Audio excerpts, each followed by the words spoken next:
Hi everyone. In this video, I'm going to answer a question that many financial modelers are eager to know.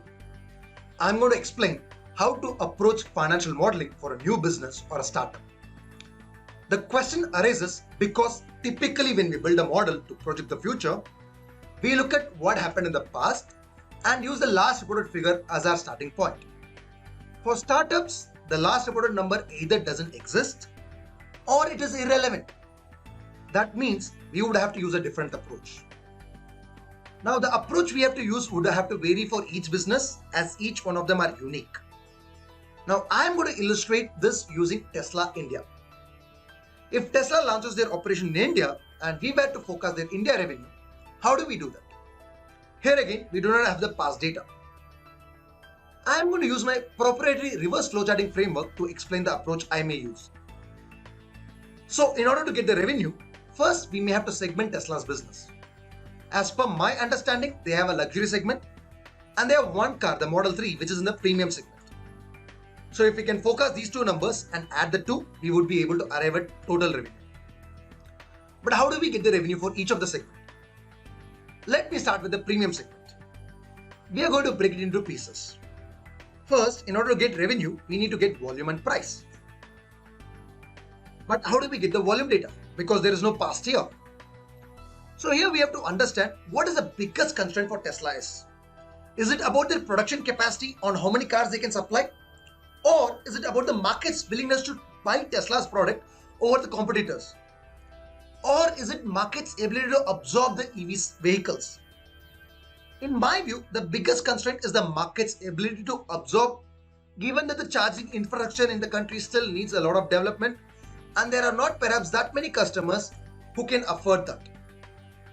So in order to forecast revenue, we are going to use a top-down approach here. We first need to identify what is the potential market size for premium EVs. And once we get that, we can multiply it by the percentage of market share that Tesla is likely to have in this segment. Now the question is, how do we get the market size for EV? Let us understand that a premium EV buyer is essentially a premium car buyer who chooses to buy an electric vehicle. So we must identify the market size of premium cars first, and then we can multiply it by the expected penetration rate of the EV segment. Thankfully, the premium car market is an existing market. So we can estimate this by taking its previous year number and project a growth rate by studying the past data. This would help us get the market size of the premium segment. Now we come to the penetration rate. This is an unknown quantity, and what we can do at best is come with an informed judgment. How do we decide what should that number be? What rate should we take? Although EV segment already exists in India, I believe that Tesla is likely to be able to cause some disruption, and therefore it may not be worthwhile to look at past data of the penetration rate. So what we can do is identify a reference market, and then we could use that as the benchmark for us. Ideally, this market should be something very similar to India, but here perhaps the only market that I can take as a reference market is US. So we could look at what sort of penetration rate exists in the US. We can then adjust it for qualitative parameters such as the difference in the level of awareness about EV and also the level of government push that is there, and also the import duties, because that could be a limiting factor here. So we could look at all these factors. Once we make a qualitative estimate of the penetration rate, we could now get the EV market size. Then we need to identify Tesla's likely market share in the segment. This is again an unknown quantity, and we may only be able to take an informed guess here. Here, what can we do? What we can do is look at the market share of Tesla in this segment in other countries, and then adjust it for factors such as number of players in India in this particular segment. We may also have to take into consideration some other local factors.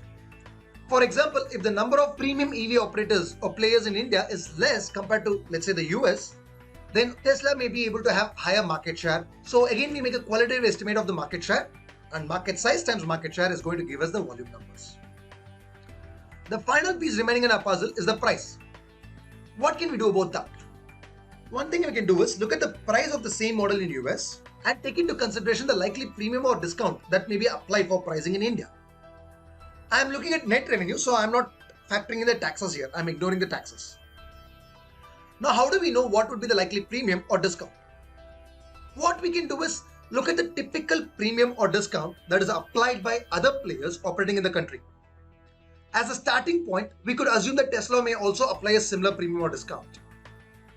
So once we do this, we would be able to get the price. And volume times price is going to give us the revenue. We can apply a very similar approach to the luxury segment as well. And once we get that, we could add up the two to get the total revenue. Of course, if you think the company is not going to come into luxury segment, then we'll ignore it. And this is how we could model the revenue for Tesla. In this model, there are quite a few unknown variables such as penetration rate, market share, and the price premium, for which we have taken educated guess. Since we cannot be sure of these factors completely, what we can do is perform a scenario analysis and try to take into consideration what if these numbers are different from what we have taken into consideration, and that would help us get the potential set of possible outcomes. And this would also help us take a more informed decision. But more of this in some other video in future. I hope you found this video useful. If you want to get more unique and useful videos about financial modeling, check out my YouTube channel and subscribe to it. I'll meet you next time with another video. Until then, take care. See you.